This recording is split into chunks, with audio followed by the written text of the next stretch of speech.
السلام علیکم و رحمت الله و برکاته. و علیکم السلام و رحمت الله. بفرمایید. خداوند خواسته باشد که تنجی و آسودگی، امنیت و آسایشتگی در کره زمین و کلی همچون باران بهار برقرار گردد. آمین. نام من شیرنظرов عبدالوهاب. خب، شیرنظرov عبدالوهاب، خیلی نام خوب. عبدالوهاب. بله. من ملت تاجیک. من همین به ملال یک دو دهنه گپ دارم، بسیار چیزا رو گوش کردم. همین خیلی حسیات آدم کمک رنجورتاون. پیغمبر صلی الله علیه و سلم در یک حدیث مبارکشان میفرماید که خیر الدنیا و الاخرت مع العلم و شرف الدنیا و الاخرت مع العلم.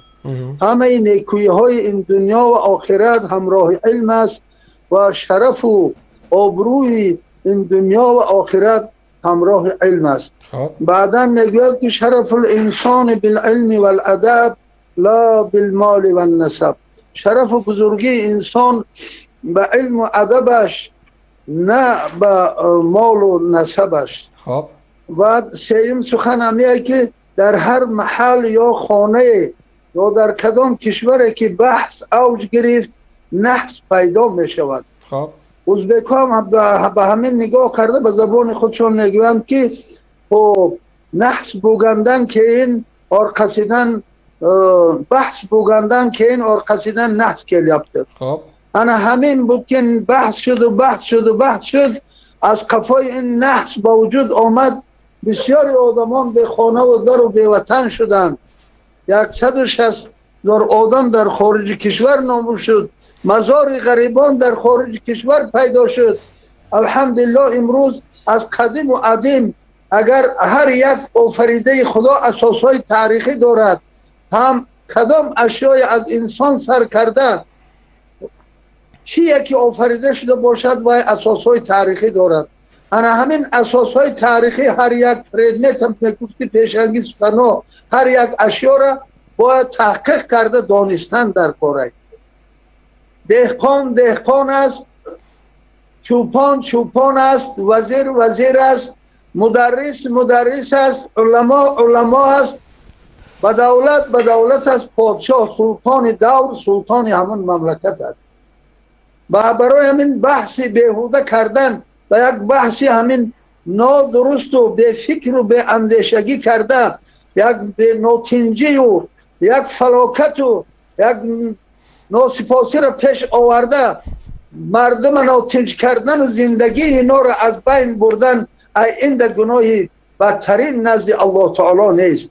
هر کس برای هر عملش، هر سخنی نادرستش فردا روز قیامت جواب میگوید. برای هر انسان 36 ملائکه معکل است. 36 ملائکه. کار یک ملائکه را 1000 کامپیوتر امروزه به جا آورده نمیتواند. خاطر جمع باشیم همه ما و شما که هر گفتار هست که هر کرداری که ما ناجا و نادرست اگر با وقوع پیوست از ما، برای این نزد خداوند جواب میگوییم به یگان درویگی. چون که ملائک نرینه و مادینه نیست، نفس خوردنی و نوشیدنی خوردنی و شهوانی ندارد، فقط به امر فرمان خداوند مأمور است. امر فرمانی هیچ کس گوش نمیکند. این در خارج کشور استادن و از وطن بیرون شدن، خاک وطن سرمه چشمان من است. یک درخت بادام و پسته و خاتنه که وای گویا رحیان جنت است برای ما.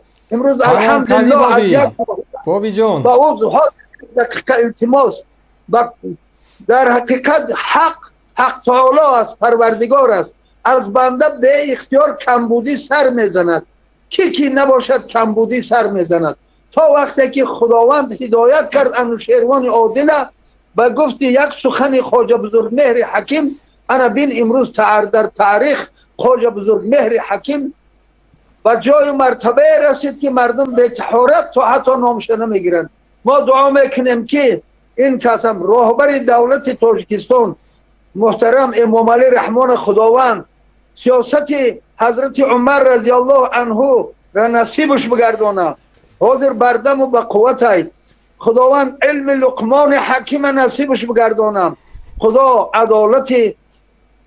عدالت انوشیروان عادل نصیبش بگردانه. آبادیه که 30 سال کار کرد گفتید، همه این سخنها رو ما گوش کردیم. 30 سال در کدام حالت کار پیش بردن؟